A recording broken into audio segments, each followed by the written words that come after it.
Hey there, sleuths. Welcome to the Detective's Den, your one-stop spot for unpacking mysteries, cracking cases, and diving deep into the unknown. I'm your name, and I'll be your guide on this investigative journey. Globe showing Europe, Africa. Now tell me, from which corner of the globe are you tuning in today?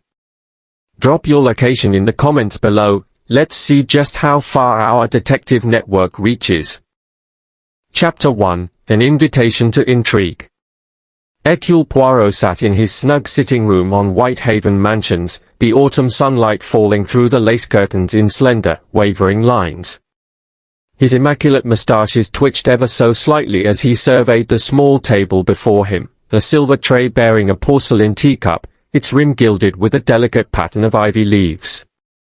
Across from him sat Captain Arthur Hastings, his old companion, who puffed on a well-worn briar pipe and regarded Poirot with an amiable curiosity. "It is most curious, n'est-ce pas, Hastings?" Poirot murmured, lifting his teacup with a precise, elegant movement. "I have received a letter from Lady Maud Holloway. She writes of unsettling occurrences at Holloway Manor, and she implores me to spend the weekend in Sussex. Naturally, I cannot resist such a summons." Hastings exhaled a plume of smoke and set his pipe aside. "You do have a knack for plunging into the midst of mystery, my friend. But tell me more. Unsettling occurrences, you say?" Poirot's grey eyes gleamed with quiet excitement as he produced the letter from its envelope and smoothed the cream paper on his lap. Lady Maud's handwriting is as precise and refined as one might expect from a lady of her station. Observe, she mentions rumours of a priceless family heirloom, the heart of Avalon, an emerald brooch passed down through generations. But she also speaks, in guarded language, of tensions among her household and a series of small but troubling incidents. What sort of incidents? Hastings leaned forward, lowering his voice conspiratorially. Poirot tapped the letter thoughtfully. Footsteps heard in restricted parts of the house. A misplaced key. A faint glimmer of green in an unexpected place. All of which suggest that someone is searching, perhaps obsessively, for this brooch. And Lady Maud fears that once the weekend visitors arrive, the atmosphere will become incendiary. Hastings nodded. "Who are the other guests?" Poirot folded the letter carefully and returned it to its envelope. "There is Colonel Melville Fairfax, recently retired from the Indian Army, a man of stern countenance and precise habits. Dr. Lucien Blackwood, a physician of promising repute, invited at Lady Maud's personal request, though I suspect there is more to his presence than mere concern for Lady Maud's health. Then there is Miss Sabine Crisp, governess to the Holloway children, though I understand the children are presently at boarding school, quiet, sensitive, and perhaps more observant than she lets on. Finally, Mr. Roland Everson, the family solicitor, whose calm exterior may conceal motives entirely his own." Hastings whistled softly. "A varied assortment. It sounds like the stage is set for discord." "Precisely," said Poirot, settling back in his armchair. "And that, mon cher Hastings, is why I must go. A true detective cannot resist the pull of potential drama, especially when subtle psychological forces are at play. I feel certain that once I arrive at Holloway Manor, I shall begin to uncover the threads that bind these individuals, and perhaps the darker impulses that drive them." Hastings chuckled. "You always find such delight in the pursuit, Poirot. Speak if you will of departure, then. Shall we take the 11:15 from Victoria tomorrow?" Poirot glanced at his pocket watch, its face refined and unblemished. "An excellent suggestion. That will deposit us within easy distance of the manor before mid-afternoon. Lady Maud's note requests our presence at tea, at 4:30. We shall leave London at 11:15 sharp." Hastings rose and stretched. "Very well. I shall pack my things tonight. Pray let us hope the weather holds. A rainstorm on those Sussex cliffs need not dampen our spirits, but I confess a dry path is always preferable. Poirot smiled, tapping his moustache with a single finger. Ah, but Hastings, a little wind and rain only sharpens the mind. The human spirit reveals itself most vividly under adversity. I anticipate a weekend most stimulating. The train ride the following morning was grey and brisk. Through the window, fields rolled by in muted shades of green and gold, occasional clusters of trees standing sentinel beside hedgerows. Poirot sat erect, his hat and overcoat neatly folded on the seat beside him. Hastings dozed, head inclined toward the window, pipe still balanced between his fingers. At Chichester station, they alighted onto the platform, the taste of sea salt in the air and a brisk breeze tugging at their coats. A carriage awaited, its driver tipping his cap. "Holloway Manor, sir," the driver inquired, lifting the reins. "Yes, indeed," Poirot replied crisply. "And if your roads permit, take the route along the cliff's edge. The view of the channel, even on a dull day, offers much inspiration." The carriage rattled along the country lanes, eventually emerging onto a narrow stretch skirting the chalk cliffs. Down below, the waves pounded against rock, sending frothy surf skyward. Above, gulls wheeled in the breeze. Poirot gazed out, his expression thoughtful as he absorbed every detail, the blackened stones, the driftwood strewn across the beach, the cloud-heavy sky. "It is splendid," he murmured. The sea's power, the timelessness of these cliffs, all so conducive to the play of human emotions. Hastings, seated opposite, glanced at him with amusement. "You speak as though writing a poem rather than solving a crime." Poirot's lips curved in a small smile. "Perhaps it is both, mon ami. The art of detection requires finesse as much as logic. One must feel the heartbeat of a place, tune oneself to its rhythms to anticipate where human passions may lead." Within half an hour, the carriage turned off the cliff road, ascending a gently banked drive shaded by ancient oaks and beeches. Holloway Manor came into view, a stately stone house, its walls thick with ivy, tall mullioned windows reflecting the pale sky. A slender tower rose at one corner, its battlements weathered yet dignified. Smoke drifted from twin chimneys, promising a welcoming fire within. The carriage drew up before the porte-cochere. A footman in livery appeared, opening the door with practiced courtesy. "Welcome, Monsieur Poirot." "Captain Hastings." His voice was polished but perhaps too measured, as though concealing a deeper reserve. Poirot inclined his head in greeting. "Thank you, mon ami. We look forward to seeing Lady Maud." Hastings and Poirot stepped onto the gravel, hesitated momentarily, then advanced along the flagstones of the porch. Poirot's keen eye swept the scene, the precise layout of flowering beds, the gleam of the brass knocker, the ornate lanterns flanking the door. Before the footman could announce them, the door swung open and Lady Maud Holloway appeared, clad in a gown of deep emerald, her auburn hair pinned with a single jet comb. Her eyes, usually bright, held shadows of worry. "Dear Monsieur Poirot." "Captain Hastings. How wonderful you could come." She ushered them inside. The hallway was lined with ancestral portraits, stern patriarchs in powdered wigs, ancestors in gilded frocks. The air was scented with lavender and the crackle of logs in a distant hearth. "Tea in the drawing room," Lady Maud offered softly. "With pleasure," Poirot replied.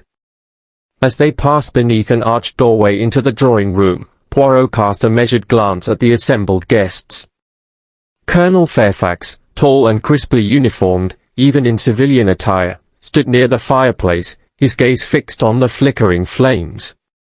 Dr. Blackwood, seated at a small table, consulted his watch before looking up with a courteous nod. Miss Crisp hovered by the window, her slender hands clasped demurely. Mr. Everson remained silent, standing by the door as though prepared for immediate departure. Poirot's heart quickened in anticipation. The stage was set.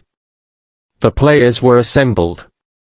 In the coming days, he would observe each gesture, measure every word, and, ultimately, unravel the hidden designs that brought them together at Holloway Manor.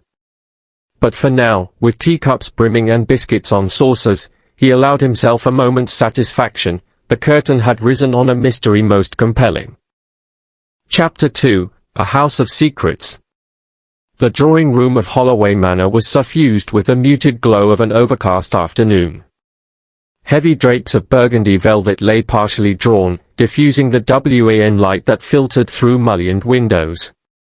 A fire crackled softly in the hearth, its warmth battling against the damp chill seeping through the ancient stone walls. The company, gathered for afternoon tea, sat in genteel but guarded silence. Lady Maud presided over the proceedings with gracious composure. She wore a simple gown of dove-grey silk, accented by a narrow ribbon of emerald at her throat, an understated tribute to the missing heart of Avalon.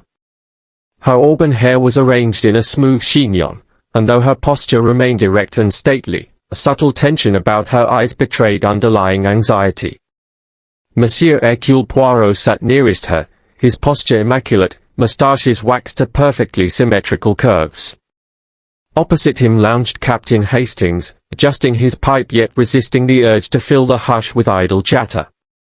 Between them, a low table held a silver tea service, porcelain cups painted with lilac sprigs, a crystal bowl of sugar lumps, and a plate of delicate sandwich triangles. In a semicircle about the fire were the other guests. Colonel Melville Fairfax, still clad in the crisp cut of his military-style jacket, sat like a coiled spring. His countenance was reserved, his brown eyes steady but unyielding. Dr. Lucien Blackwood reclined in a wing-back chair, legs crossed, fingers steepled as though contemplating a complex medical diagnosis. Miss Sabine Crisp, the governess, maintained a demure distance beside a tall bookcase. Her pale cheeks carried a shade of rose, and she seemed at once eager to speak and fearful of intrusion. Finally, Mr. Rowland Everson, the solicitor, perched by the door as though ready to depart at a moment's notice, his lean frame poised and his expression inscrutable. Tea was poured. A reluctant clink of teaspoon against porcelain broke the tension, and polite small talk commenced. Colonel Fairfax murmured about the weather, how swiftly the sea mists rolled inland, how the air carried the tang of salt and hidden dangers. Dr. Blackwood offered an affable observation on Lady Maud's new dress, commenting on the flattering cut across the shoulders. Miss Crisp, addressing Lady Maud in a soft voice, thanked her for the inclusion of new books in the schoolroom, insinuating her gratitude for professional respect. Poirot listened with benevolent interest, sipping his tea with deliberate grace. Hastings, emboldened by biscuit and brew, ventured, Lady Maud, you hinted in your letter at incidents both unusual and troubling. Might we hear more of these occurrences? Maud's composure flickered, she pressed a gloved finger to her teacup's rim. I confess, Captain Hastings, that until recently I had hoped these matters would remain private, or perhaps imagined they were nothing more than my imagination. Yet when, only yesterday, the caretaker reported hearing footsteps behind the locked door of my study, well, one must take precautions. A locked door? Hastings echoed. Locked from the inside, I presume. Yes, Lady Maud replied, her voice steadying. I keep my husband's papers, legal documents and personal letters, under strict guard. The door has its own key, which only I and my solicitor, Mr. Everson, possess. A soft intake of breath circled the room. Poirot inclined his head towards Everson. Mr. Everson, did you lend your key to anyone, perhaps Colonel Fairfax or Dr. Blackwood, during your time here? Everson's expression remained serene. He tapped a slender finger against his glass. Certainly not, Monsieur Poirot. I have no reason to enter Lady Maud's private study unannounced. My professional duties pertain to the handling of legal matters in her presence. Dr. Blackwood cleared his throat. Nor I, Lady Maud. My concern is solely your welfare. The headache you mentioned in your letter was mild, and I treated you for it myself. I had no intention of breaching your privacy." Colonel Fairfax leaned forward, chin resting on his hand. "I cannot claim to be unaware of the key, but I assure you, Lady Maud, that my only interest lies in the social obligations of your invitation. I would not be so rash as to meddle in family affairs, or to search for valuables."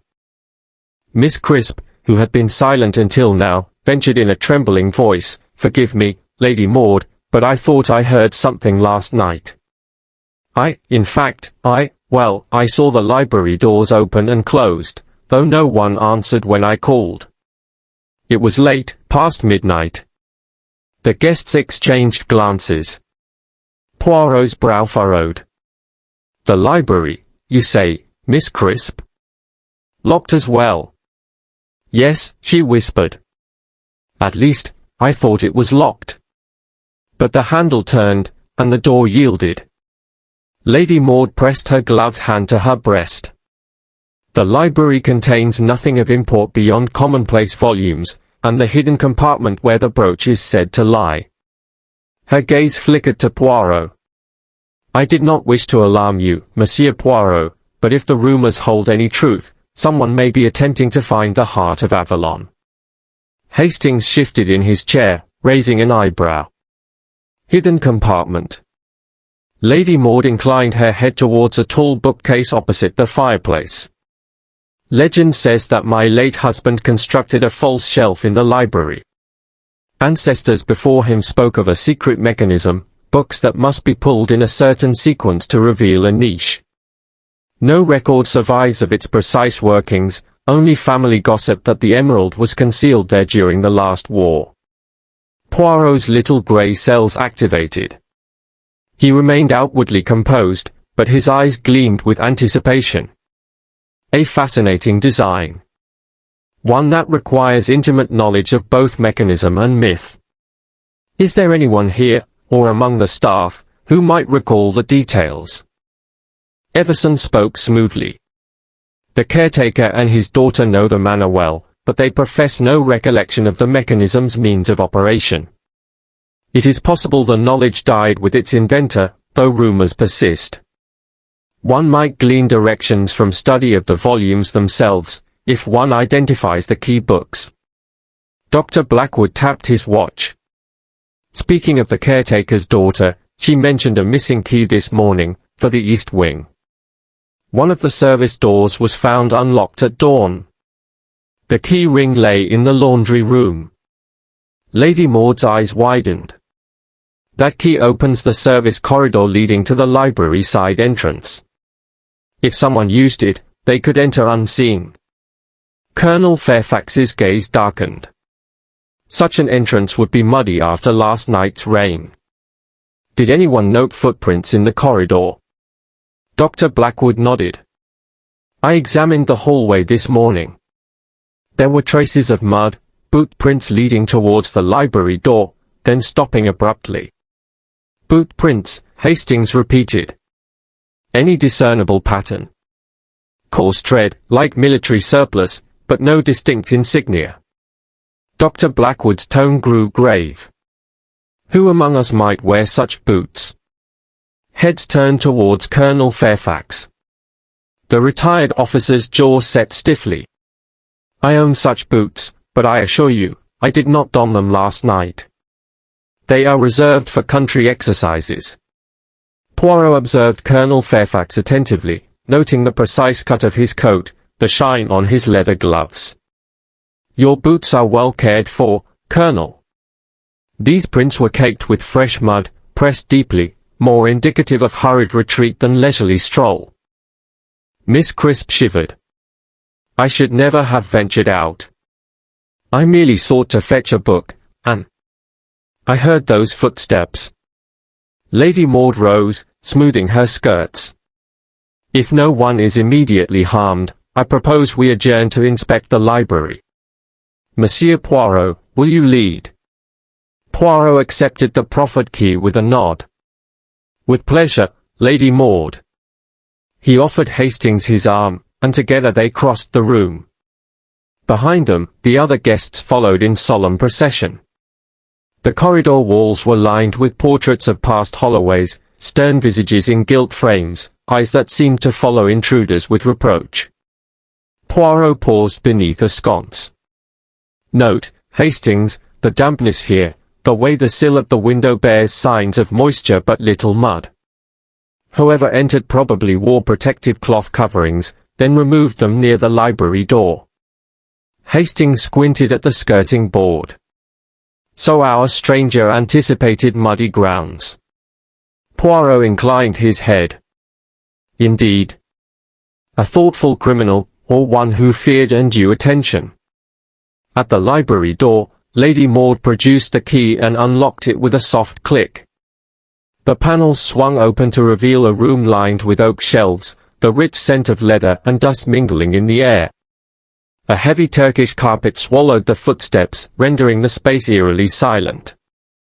A dark green velvet settee lay below a large portrait of Sir Rupert Holloway, the brooch's original owner, his stern gaze fixed at the viewer. Poirot gently drew back the curtains of a tall window. Daylight, though waning. "Excellent." He stepped to the bookcase. "Now, let us examine the volumes. Miss Crisp, if you please, might you recall which section featured the books that moved?"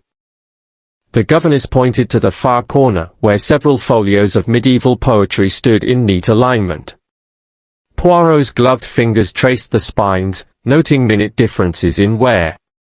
"See here, Hastings, this volume of Geoffrey Chaucer is more worn at the base. And here, Mallory's Morte d'Arthur seems newer. An incongruity." Hastings peered closer. "The bindings match, but one appears seldom handled." "Precisely," Poirot murmured. He pressed a thumb to the Chaucer volume. It yielded with a soft click. The shelf swung inward, revealing a dark recess lined with purple velvet. "The niche," he announced quietly. But inside, only empty padding remained. A hush fell. Dr. Blackwood swallowed audibly. Lady Maud gasped. Even Colonel Fairfax relinquished his composed mask, his brows knotted in concern. Poirot withdrew a small pocket torch. Illuminating the recess, he noted slight scratches on the wood. "Someone has been here before us. And they took the heart of Avalon." The tension in the room crystallized into a single question: who among them had the knowledge, the motive, and the audacity to strip Holloway Manor of its most precious secret? Poirot's gaze swept the assembled faces. In each pair of eyes flickered a possible answer. Yet at that moment, the house itself seemed to close in, its secrets awakened, its corridors alive with whispers, and its inhabitants drawn into a web of suspicion from which only Hercule Poirot's little grey cells might ultimately extricate them. Chapter 3: Clues Among the Shadows. Late that evening, after the household had retired and the manor's lamps were dimmed to low, Poirot slipped quietly from his sitting room toward the library. The hush of Holloway Manor at night possessed its own palpable presence, as though the walls themselves waited with bated breath for the detective's discoveries. A single candle, perched in a brass sconce, cast wavering light across the polished oak panels and over the tapestry of vines that climbed the far wall. Poirot paused in the corridor, his keen ears catching the faint sigh of wind through the casement windows and the distant creak of the old roof timbers settling in the cooling air. His moustaches twitched in anticipation. With a gloved hand, he applied the tip of his finger to the small latch beneath the library doorknob, ensuring it was still locked. Then, producing a slender key from his waistcoat pocket, Lady Maud's own master key, he let himself into the room. The lock yielded with a soft click that seemed thunderous in the silence. Hastings, who had accompanied Poirot, stood just inside the door, his hand hovering near the cane he carried. "Shall I light the lamp, Poirot?" he whispered. "Non, mon ami," Poirot replied under his breath. "The candlelight suffices, and too much illumination might disturb certain details. Observe and learn." With that, he stepped forward, his eyes alighting on the long rows of bookshelves, the deep shadows pooling between their bases. Moving with the grace of a dancer, Poirot circled the room's perimeter, pausing at each point where portraits gazed down from the walls. He scrutinized the gilt frames for smears of dust or fingerprints, noting where the oil painting's varnish shone with unusual clarity. "Notice, Hastings," he murmured, "the portrait of Sir Rupert Holloway stands out. Its surface is untouched by even the slightest film of dust. Someone must have handled it recently." He tapped the bottom edge of the gilded frame, revealing a thin sliver of dust disturbed beneath, likely to conceal plucking at that very section of the hidden latch. Hastings stepped forward, shining his lantern along the floorboards. "I see what you mean. But what could be gained from touching that portrait, Poirot?" "A means to disguise one's investigations," Poirot answered softly. "By shifting the dust upon the portrait, our clever thief diverted suspicion from the bookcase itself. But we shall soon see whether their subterfuge succeeded." Approaching the bookcase containing the secret compartment, Poirot examined the volumes with meticulous care. His fingers barely brushed each spine, first Chaucer, then Malory, and finally the leather-bound diaries of Lady Maud's ancestors. "It is subtle," he observed. "The wear at the base of the Chaucer volume is restored, as though someone rubbed it down to an unnatural evenness. Meanwhile, Malory's Morte d'Arthur appears to have been handled repeatedly in recent days, judging by the slight fraying of its corners." Hastings bent to inspect the floor beneath the shelves. "And the carpet, look here. The pile is flattened toward the corner, as if heavy boots trod upon it with haste." "Exactly," said Poirot. He produced a small collapsible torch and shone it along the edge of the skirting board. "Now, Hastings, observe the footprints. Mud, fresh and sticky, pressed into the carpet's fibers. The tread shows a coarse pattern, perhaps from military-style boots. Note the depth. Someone applied considerable weight, yet the prints cease abruptly about 2 paces from the bookcase. What could that signify?" Hastings asked, puzzled. "That the culprit stood here, in this exact spot, to work the mechanism, and then backed away, perhaps startled or interrupted. They must have replaced the books, closed the panel, and departed with the brooch concealed upon their person." Poirot stepped to the niche. Kneeling, he swept his fingertips over the purple velvet lining. "Empty," he said, his voice a soft exhalation. "The heart of Avalon is gone." He straightened, his chest rising and falling in a measured rhythm. "And whoever took it knew precisely what they sought and where to find it." Hastings frowned. "Colonel Fairfax's boots fit that pattern, as Dr. Blackwood mentioned. But he swore he did not wear them last night. A useful alibi, mon ami, except that if one wished to mislead, one would readily confess ownership of such footwear. The absence of any objection to that suspicion may indicate an attempt at deflection." Poirot tapped his temple. "We must consider motive as well as opportunity. Who among our company stood to benefit most from the disappearance of Lady Maud's heirloom? And who possessed the knowledge to locate it?" A sudden gust rattled the windowpane, causing the candle to flicker wildly. Poirot glanced toward the French doors that led onto the terrace. "Ah, the wind calls us to another clue." He and Hastings crossed the room, stepping onto the marble mosaic threshold. Beyond lay the terrace's wrought iron balustrade and the faint outline of the garden below. The moon, partially veiled by rolling clouds, cast a silver sheen on the wet flagstones.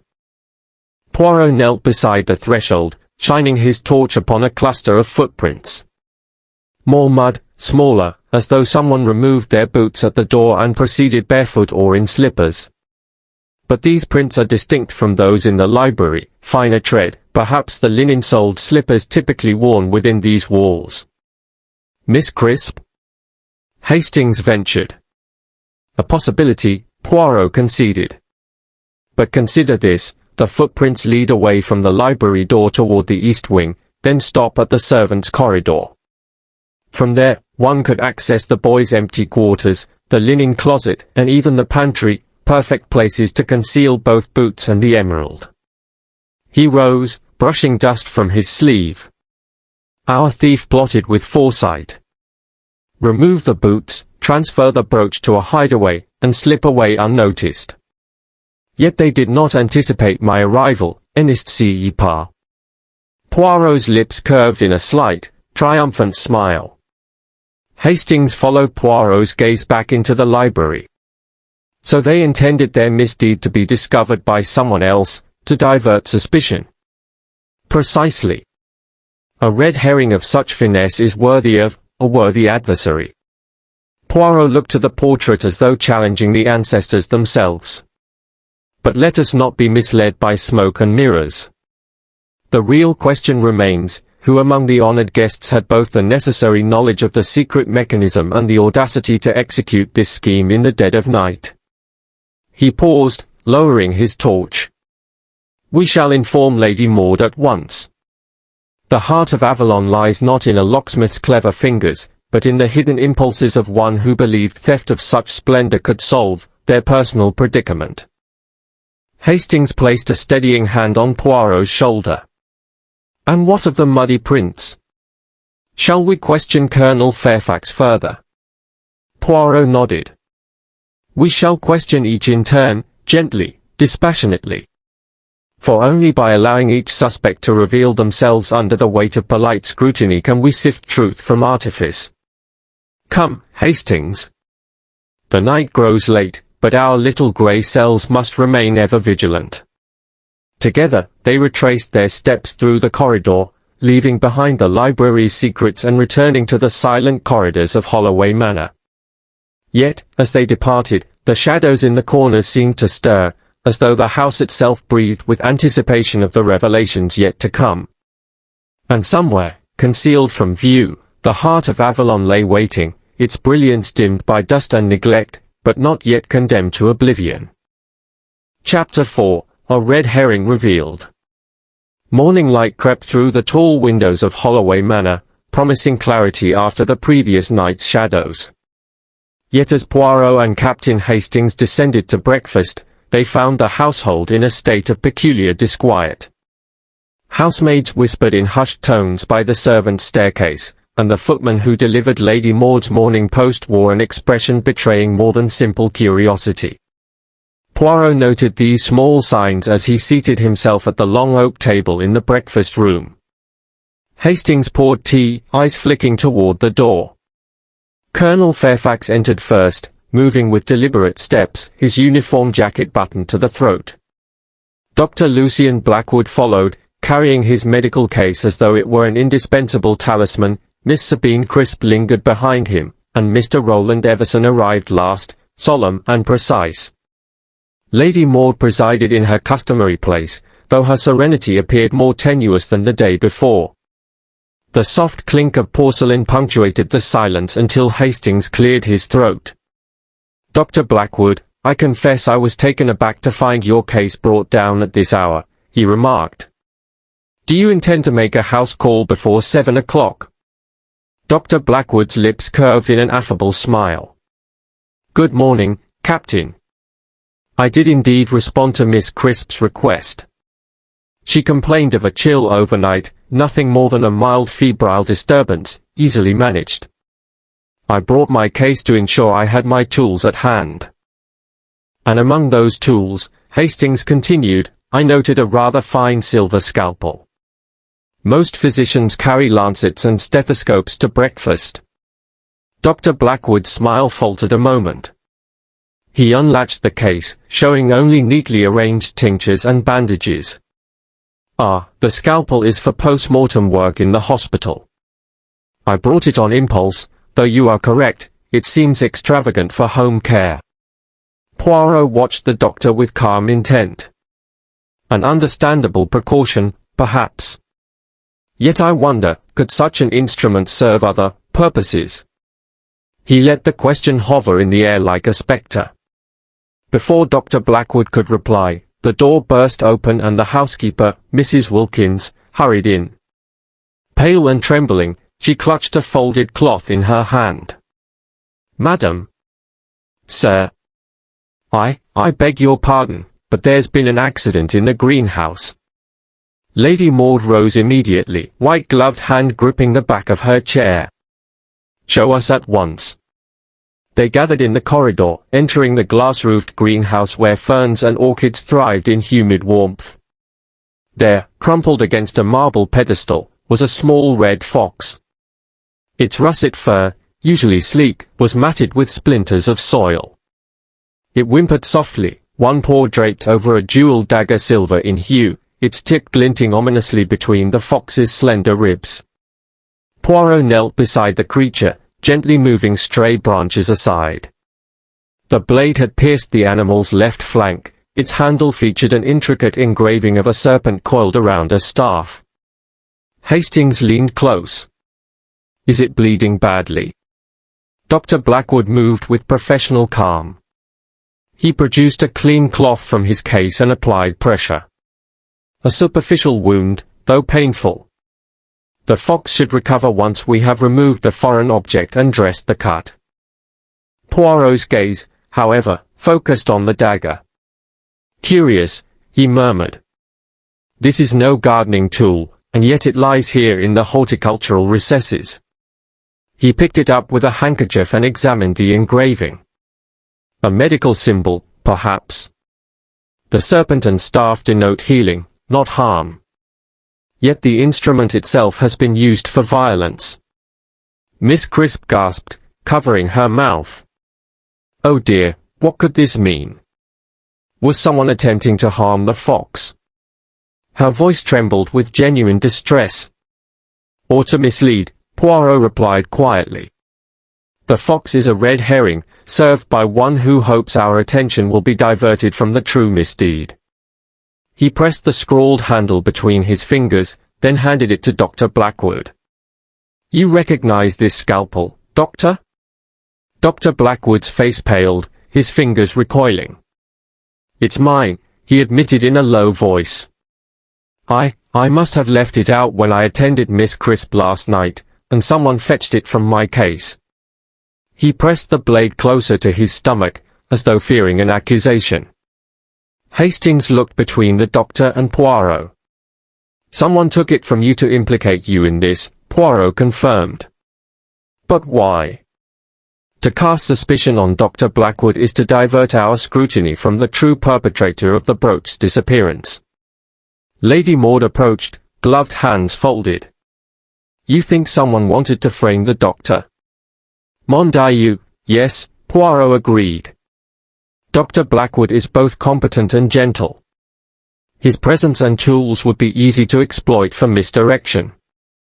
Our thief conspires with misleading evidence." Everson stepped forward. "Then who among us would benefit by placing blame on the good doctor?" Poirot rose, smoothing his waistcoat. "That is precisely what we must determine. Consider, the fox was found in the greenhouse, an area seldom visited by any guest. Only those familiar with the estate's layout would know to seek such a scene." He turned to Miss Crisp. "You, perhaps?" Miss Crisp's eyes widened in shock. "Me? Good heavens, no. I care for the gardens as part of my duties, but I would never harm a creature." "Indeed," Poirot said, nodding. On the contrary, Miss Crisp discovered the poor beast and sought help. Yet the fox's presence here could suit someone's scheme. Imagine a frustrated investigator following muddy tracks into the greenhouse, only to find an injured animal and a surgeon's scalpel. How neatly the pieces would align. Colonel Fairfax folded his arms. "But who among us knew of the greenhouse's side entrance? There's a service path used by the gardener's assistant." "Ah," Poirot exclaimed. "The gardener's assistant, a man by the name of Tompkins. He tends the grounds but hails from the village some distance away. His boots bear a civilian pattern, not the coarse military tread we observed. And yet the fox's dried footprints on the terrace matched the sole of a light slipper. Someone intended to simulate a connection." Hastings frowned. A slip of slipper tracks leading to the greenhouse, then muddy footsteps through the servants' corridor to the library. A tangled web indeed. Poirot nodded thoughtfully. Our culprit needed us to trace the root of the fox's injury to the library intrusion. But no one would suspect that the fox's spear wound was inflicted to delay our search.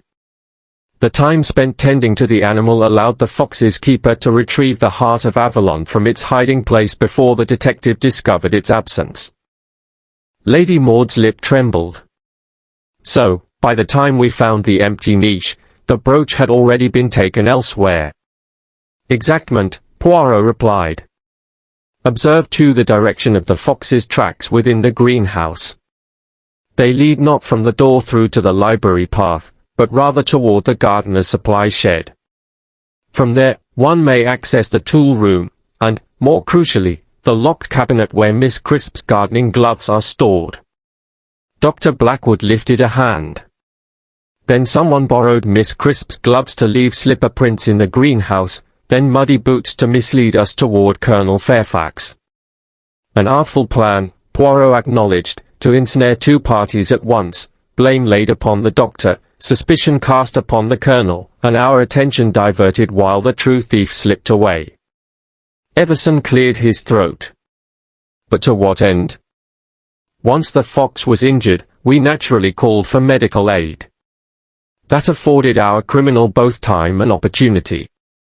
And it is why the fox must live, Poirot said, softening. Its survival ensures the crime will not be hastily concealed. The injuries treatable, the fox's recovery draws us to pity rather than suspicion.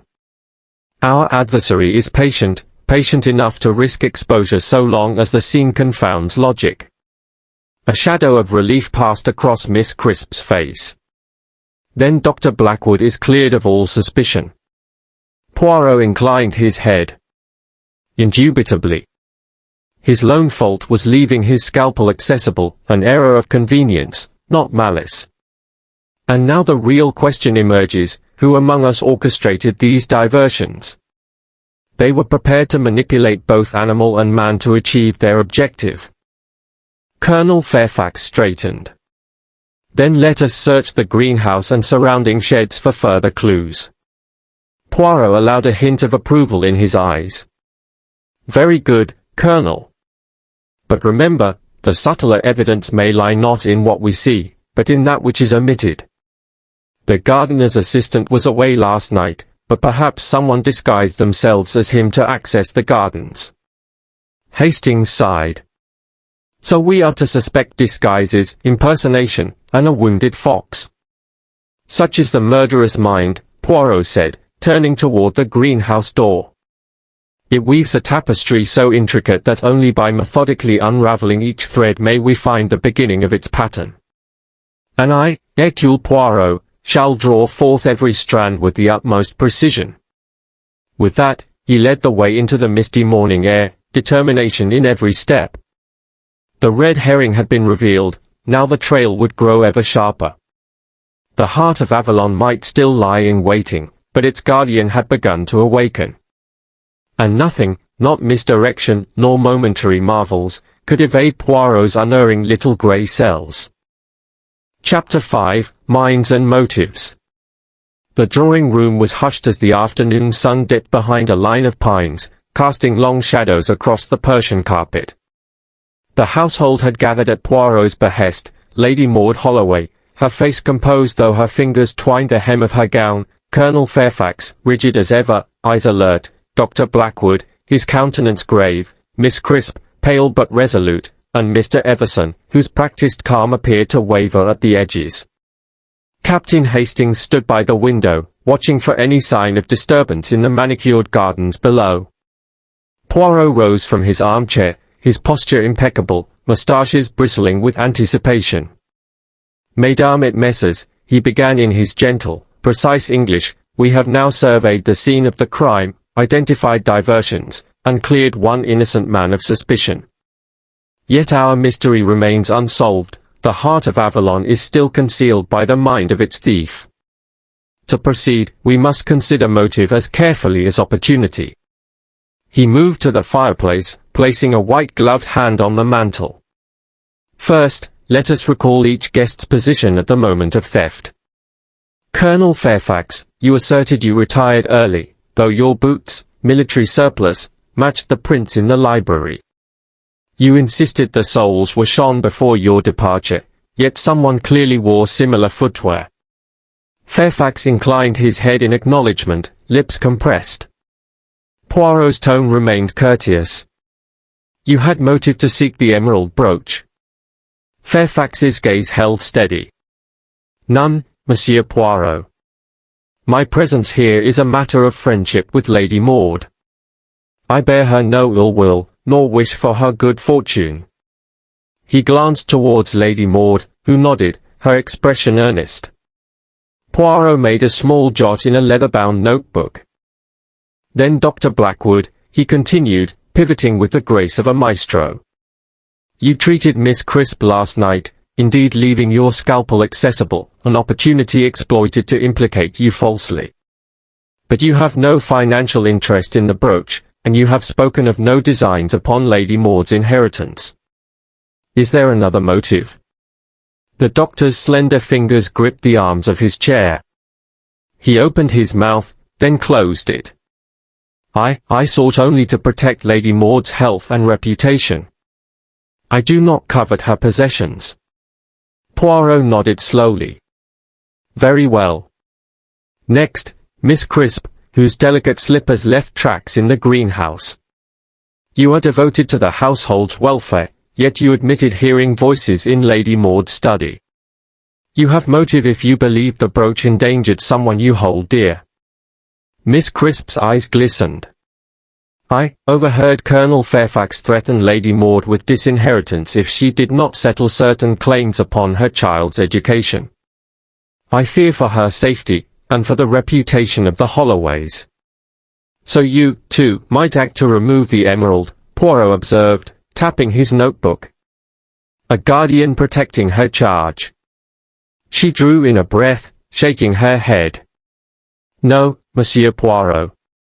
I would never steal an heirloom that signifies family unity. My motives lie in preserving order, not fomenting discord. All eyes turned to Mr. Roland Everson, who had remained silent until now. Poirot regarded him with polite severity.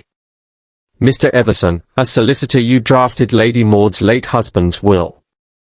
You are intimately acquainted with its provisions and the entitlement of heirs. It has been said that the will ambiguously references certain personal effects, among them, the heart of Avalon. Were you not disappointed by your client's bequest? Everson's expression flickered. He cleared his throat. I admit, Monsieur Poirot, that some legal complications arose. Lady Maud's children stand to gain far more from the estate than she herself. If the emerald were in my possession, I could facilitate a private understanding with her, ensuring certain debts are settled without undue complication. He paused, eyes unwavering on Poirot. But I assure you, I would never resort to theft. My means are negotiation, not deception. Poirot stroked his chin thoughtfully. Negotiation, yes, but negotiation after revelation. A missing emerald could compel Lady Maud to seek legal counsel hastily. Is that not so? Everson's jaw tightened, he offered no reply. Hastings leaned forward, voice earnest. Poirot, we have yet to consider Lady Maud herself. She has suffered losses, both tangible and intangible, since her husband's passing. Could she not have hidden the brooch to draw attention to her own precarious position? Lady Maud met Hastings's gaze with composed resolve. I begged Monsieur Poirot to come precisely because I feared, because I hoped his reputation would deter any dishonorable conduct. I would not endanger my family's legacy with such a trick. Her voice wavered, but only briefly. Poirot raised a slender finger. Madam, might you have reason to ensure the brooch remained unseen by prying relatives, particularly in light of recent financial encumbrances? Lady Maud glanced away, folding her hands. I admit, I misplaced the brooch for reasons of discretion. I worried its presence would tempt claims unworthy of my children's name. Yet I did not intend its disappearance to echo through the house as theft. She paused, searching Poirot's eyes. I hid it within the folds of my gown at dinner, planning to retrieve it at night. But when I discovered it gone, my fear overtook me. A hush fell. Poirot's gaze softened momentarily. An entirely plausible scenario, which accounts for absence of forced entry into your private rooms. He returned to the fireplace, pen poised. Yet this only shifts our focus. We have motive in all directions: Fairfax's familial loyalty, Blackwood's professional integrity, Crisp's compassion, Everson's legal acumen, and your own anxieties, Lady Maud. Opportunity, too, is shared among you, though in varying degrees. He closed his notebook with a delicate snap. Allow me to propose a different perspective, one that examines the mind rather than the hand. Suspicion arises not only from what one does, but from what one fears. Consider the source of greatest fear in this house. Who stands to lose most if the heart of Avalon is lost forever? The one who values it not for its monetary worth, but for its symbolic power. Eyes flicked across the group. Poirot continued, voice soft yet firm, an heirloom such as this carries the weight of history. To some, it is a talisman, to others, it is a burden. Who among you has acted not to possess the emerald for personal gain, but to sabine a sense of control over circumstances beyond your power? Silence deepened, only the crackle of the hearth breaking the stillness. Miss Crisp's lips parted as though to speak, then closed again. Colonel Fairfax's stern countenance loosened, revealing a flicker of pain. Dr. Blackwood stared at the floor, his brow furrowed in thought. Everson shifted uneasily. Lady Maud's hands trembled slightly. Poirot's little grey cells tapped against one another as he surveyed the assembled faces.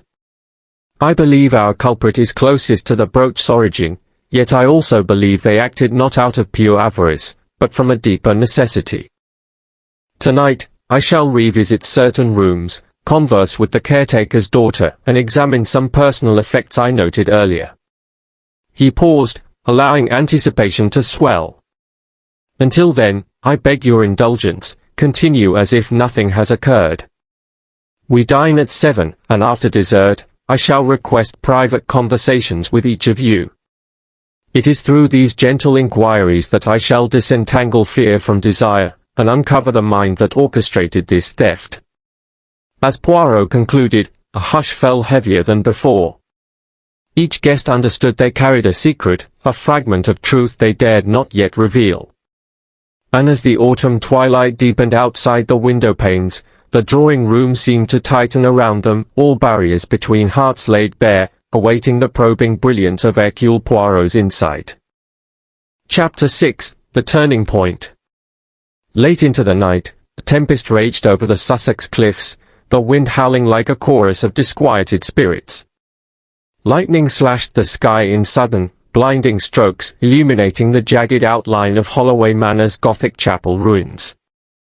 Within the grand house, lamps flickered and guttered, servants scurried to secure windows, and a gathering of uneasy guests awaited the late hour.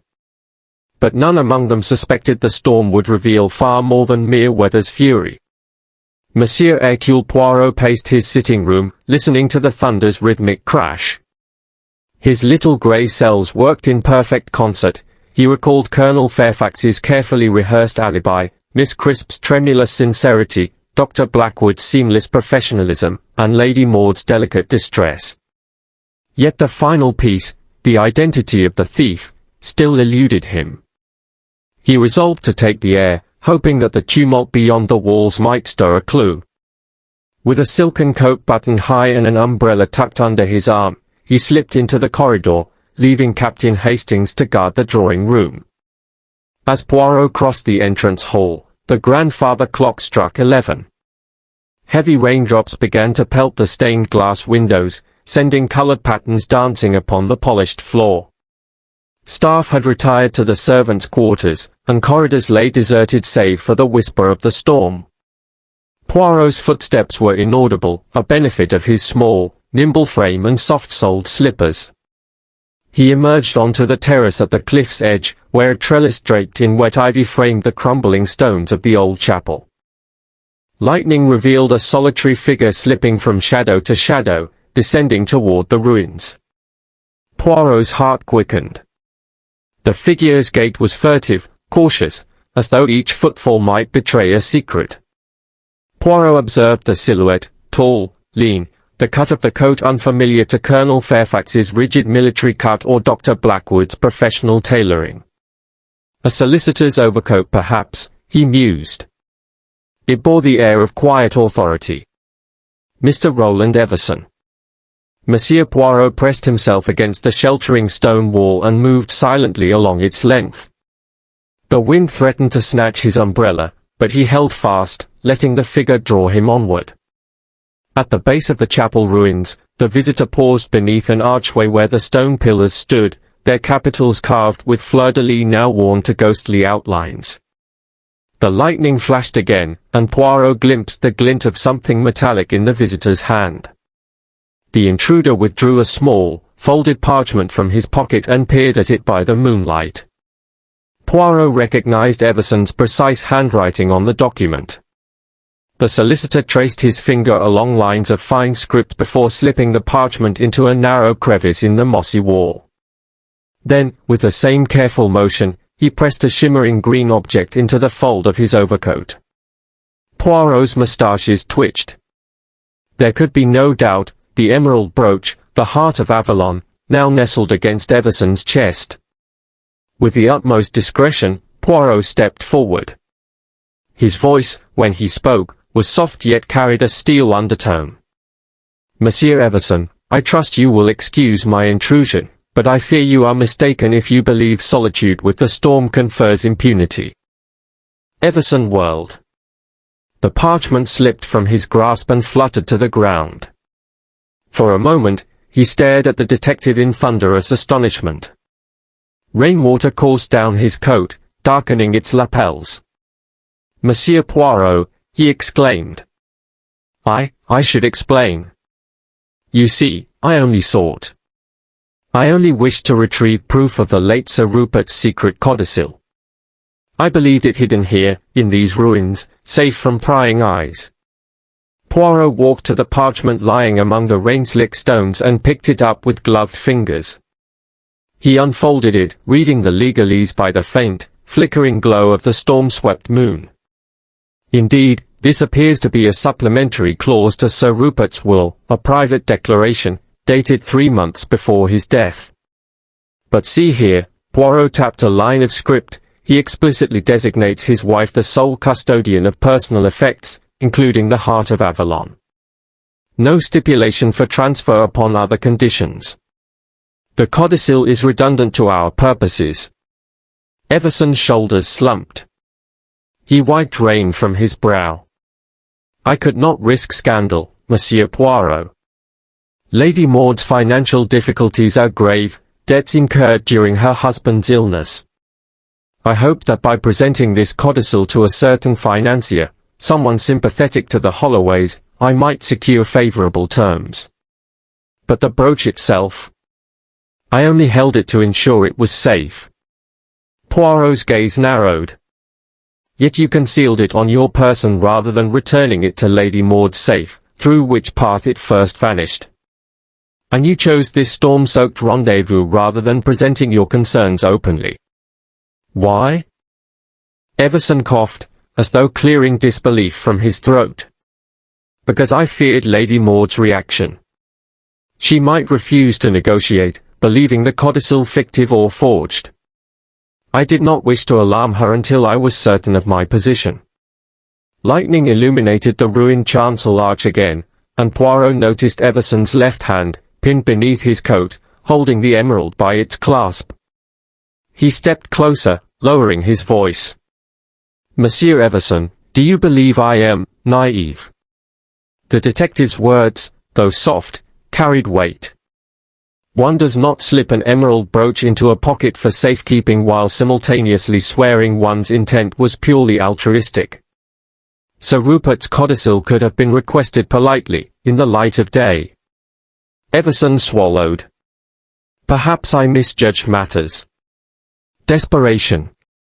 Desperation is no excuse for deceit, Poirot cut in gently. Yet I admire your ingenuity, so close to success. Had you replaced the brooch in the safe after retrieving the codicil, we might never have known. But the gem remained with you, and by preserving it in your coat you left it vulnerable to discovery. And you have been discovered. He extended a hand. Everson hesitated, then handed over the brooch. Poirot held it by its delicate gold pin, the emerald catching a bolt of lightning and glowing with an eerie, inner light. He examined the facets with reverent fascination before securing it in a small leather pouch. The heart of Avalon returns to its rightful guardian tonight. Everson winced, as though struck by a sudden pang of guilt. I fear Lady Maud's trust, once broken, will be irreparable. He shivered in the storm's chill. Poirot folded the codicil and the parchment with deliberate care, slipping them into his coat pocket. Monsieur Everson, your actions, though misguided, sprang from loyalty to Lady Maud. Yet the path to loyalty is paved by honesty. Come, let us return to the manor. I shall accompany you to Lady Maud's drawing room, where you may explain in full. The storm raged around them as they retraced their steps. The wind tore at Poirot's coat, and rain seeped into his slippers, but his resolve remained unblemished. Everson, pallid and soaked, followed in silence, each footstep echoing on the stone terrace.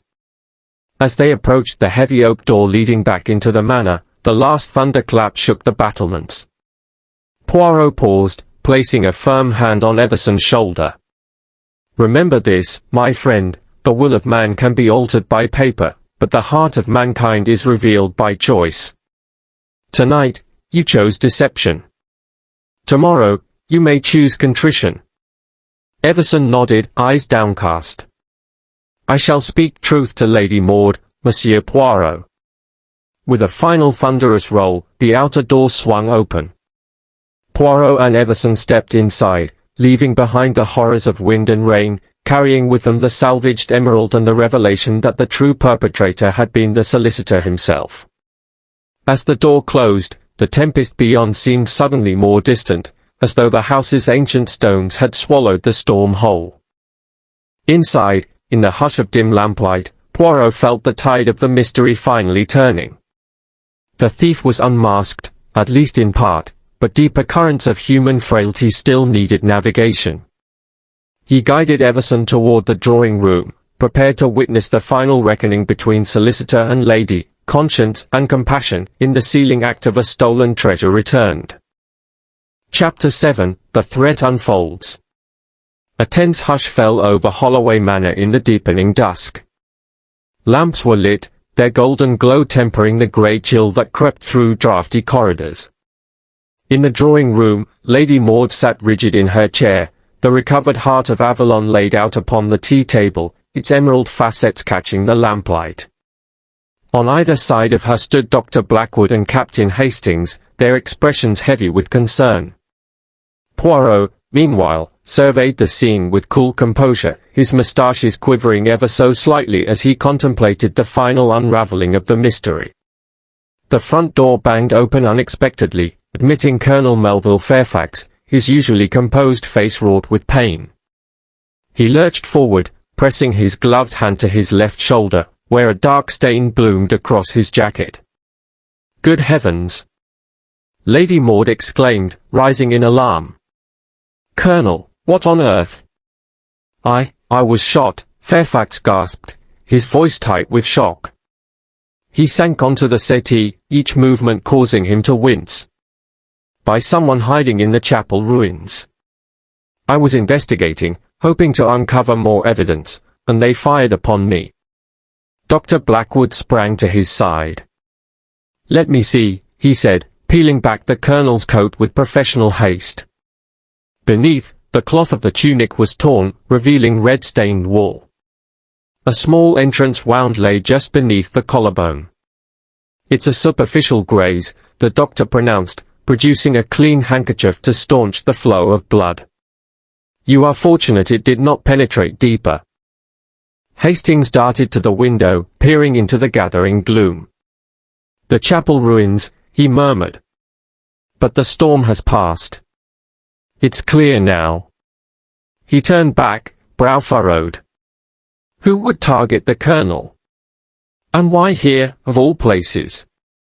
Poirot stepped forward, serene yet alert. "The attempt on Colonel Fairfax's life is intimately linked with our previous discoveries. Recall that Colonel Fairfax was the first to be suspected of snooping for the heart of Avalon. An attempt to eliminate him serves two purposes: to silence a potential witness and to heighten panic, thereby concealing the real culprit's movements." Lady Maud placed a trembling hand over her heart. But who could hate him so grievously?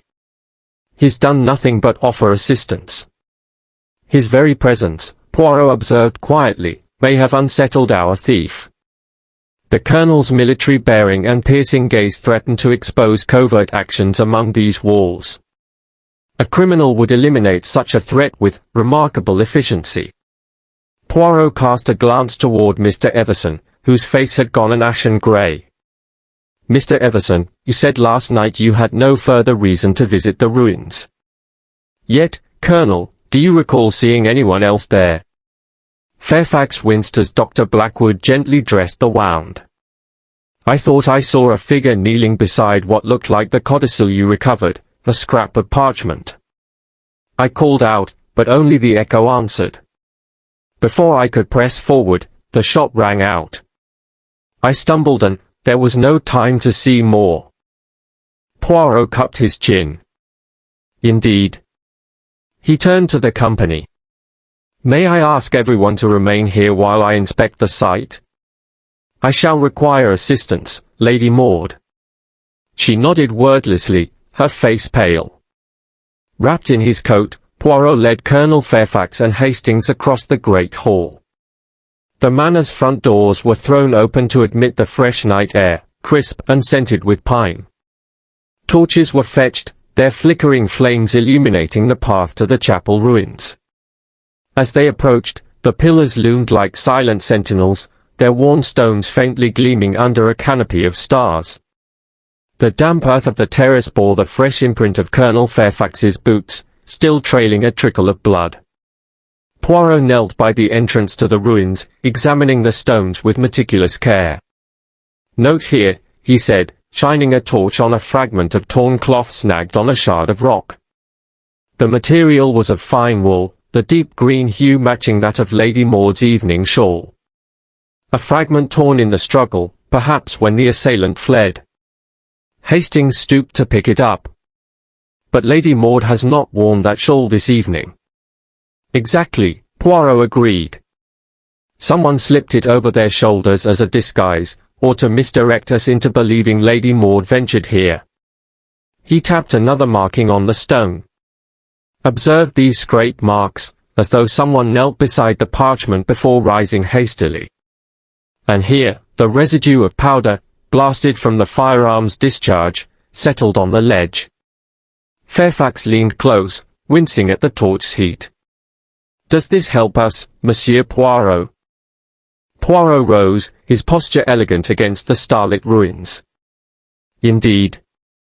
We have confirmation that our assailant was the person who handled the codicil at your feet." He looked back towards the manor. "Mr. Everson, you denied any plans to revisit these ruins after midnight. Yet here we find your solicitor's codicil, and a shawl that you may have used to conceal your identity." Mr. Everson's composure fractured. He stepped forward, voice trembling.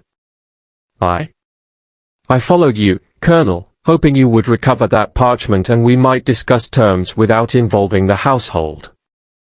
I did not intend to shoot you. The pistol discharged accidentally as I stumbled over the stones." Poirot's eyes narrowed, yet his tone remained civil. "Accidentally? A pistol of this kind, rare and awkward, is not prone to misfire. And why, sir, would you carry a loaded weapon tonight, unless you anticipated confrontation? Everson swallowed hard, glancing at Colonel Fairfax's bandaged shoulder. I feared betrayal. When the heart of Avalon was returned to Lady Maud, I thought the codicil would nullify her claim, allowing me to assert my own rights as trustee. But when you turned against me last night, I panicked. I never meant to harm Colonel Fairfax so cruelly. Fairfax's gaze hardened. You drew your weapon at me, sir. Everson looked away. I didn't believe you'd follow. I aimed only to scare you, to deter you. He pressed his lips together. I'm sorry. Lady Maud hurried forward, stepping into the ruin's threshold. Roland, how could you? All I asked was your counsel, not your treachery. Everson bowed his head. My loyalty clouded my judgment, Maud. I allowed fear to govern my actions. He turned to Poirot. Is there no redemption for a man who acts out of misguided fidelity? Poirot regarded him with a measure of compassion. Redemption lies in honesty, monsieur. You must confess fully, both to Colonel Fairfax and to Lady Maud, and face the consequences of your choices. As the group stood amid the silent stones, lightning flickered on the horizon, illuminating the chapel's ruined arches one final time. The storm's threat had passed, but a far more potent danger had emerged from the shadows of fear and ambition. Roland Everson's betrayal, though born of desperate devotion, had imperiled life itself. And yet, within this crucible of human frailty, Poirot perceived a possibility for atonement, so long as truth, at last, triumphed over deception. Together, they made their cautious way back to the manor, Colonel Fairfax supported by Hastings and Lady Maud's arm. Dr. Blackwood remained behind to ensure the small wound was properly dressed. And Poirot, his keen gaze sweeping the ruins, reflected that the final chapter of this drama would be one of confession, forgiveness, and a resolution worthy of the heart of Avalon's storied legacy. The stage was set for the ultimate denouement, and only Poirot's little grey cells could guide them to justice. Chapter 8. The Grand Devoilement. The grand drawing-room of Holloway Manor was aglow with warmth from the crackling fire, its polished floor reflecting the lamplight like rippling gold. The guests assembled in polite anticipation, Lady Maud seated beneath the portrait of Sir Rupert Holloway, Colonel Fairfax standing at her right, Dr. Blackwood leaning against a side table, Miss Crisp perched on a fauteuil near the window, and Roland Everson, the solicitor, framed by the arch into the library. Captain Hastings and a pair of footmen hovered discreetly by the door. In the centre, Hercule Poirot stood with perfect poise, his little grey cells clearly alight. Monsieur Poirot, Lady Maud began, her voice soft but steady, you have asked us to gather. Pray, reveal what you have discovered. Poirot inclined his head in acknowledgement. Madam, Messrs, he said, the evening is most fitting for the denouement of our mystery, for the firelight reveals truths hidden in shadow. Let us begin, step by step, with the disappearance of the heart of Avalon. He moved to the table and lifted the emerald brooch from its velvet case.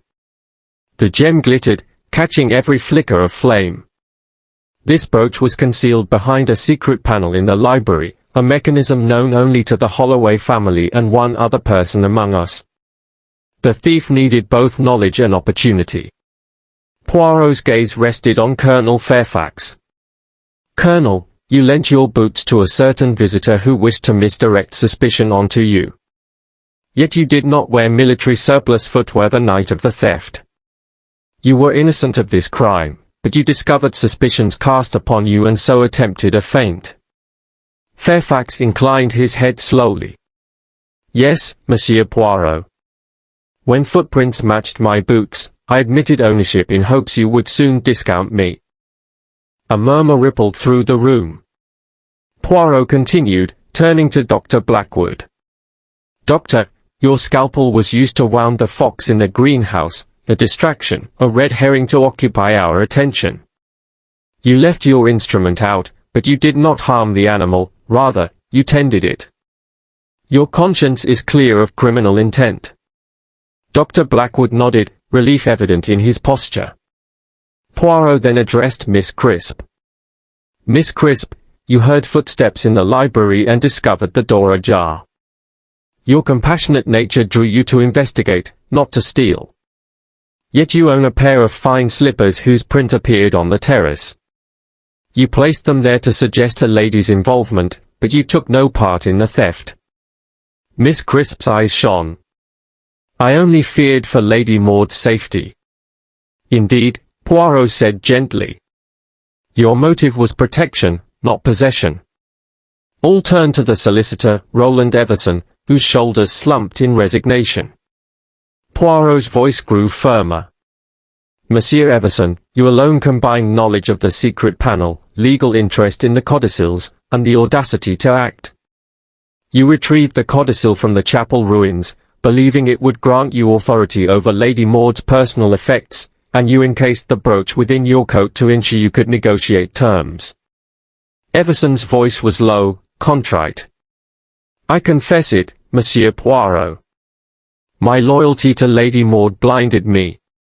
I believed by securing the codicil first, I could protect your interests from unfortunate maneuvers by others." Poirot raised an eyebrow. "Alas, you mistaken loyalty for license. The codicil you retrieved was redundant, Sir Rupert's will already granted Lady Maud sole custody of personal effects. You might have obtained assistance openly. Instead, you risked life and reputation, even firing upon Colonel Fairfax when he discovered you among the ruins." He turned to the Colonel. "See, Colonel, what befell you was not random violence but a desperate attempt to silence a potential witness." Fairfax bowed his head, accepting the explanation. Poirot then addressed Lady Maud. "Madam, your own anxieties led you to hide the brooch at dinner, wrapping it securely beneath your gown. In retrieving it later, you hoped to remove temptation from view. However, in the restless night, you discovered it missing and invited us here, unwittingly drawing us all into a web of fear and suspicion." Lady Maud's hand trembled on the table. "Yes, Monsieur Poirot. I confess my own lack of foresight caused great distress." Poirot's expression softened. "Mistakes of the heart are most pardoned when confessed with honesty." He paused, letting the room absorb the gravity of each revelation. Then, holding up the brooch, he declared, "The heart of Avalon has thus returned to its rightful owner. But let us consider, once more, the subtle clues that betrayed our culprit." He walked to the hearth and placed the brooch upon the mantelpiece, then continued, "First, the uneven wear on the Chaucer volume and the trouble taken to disguise its handling, a manifestation of intimate knowledge of the library's secrets. Second, the torn fragment of green wool found at the chapel ruins. No guess but Mr. Everson possessed an overcoat of that particular shade. Third, the misplaced glove and the two sets of footprints, one from military boots to mislead, another from lady's slipper to sow confusion." Poirot turned back, eyes gleaming. These were not haphazard errors but deliberate misdirections. The plea for Dr. Blackwood's scalpel to be blamed for something darker, the fox's injury to occupy our time, and the storm-swept glance to the ruins, all orchestrated with remarkable skill. Yet skill alone could not vanquish the detective's little grey cells. He offered a final nod to Everson. "Monsieur, you acted out of love and fear.